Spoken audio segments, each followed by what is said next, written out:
In this video, I'll be showing you how to use SD card reader on Android phone. It's the best method, so if you find this video helpful, be sure to drop a like and subscribe. Now this is very easy to do and you can do it on literally any Android device that you have.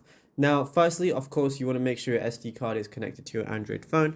Then go over to your app selector, go over to a folder and just locate the My Files application or just the Files application.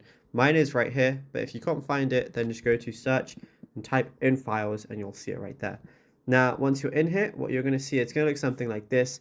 You're going to see storage. You're going to see my internal storage and then also USB storage 1, or it might say something different for you like SD card, anything like that.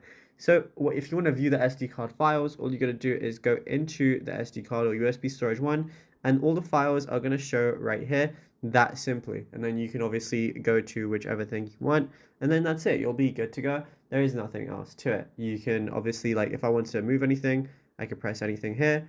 Then I can press move on the bottom left and then I can move it to my internal storage if I ever wanted to do that as well.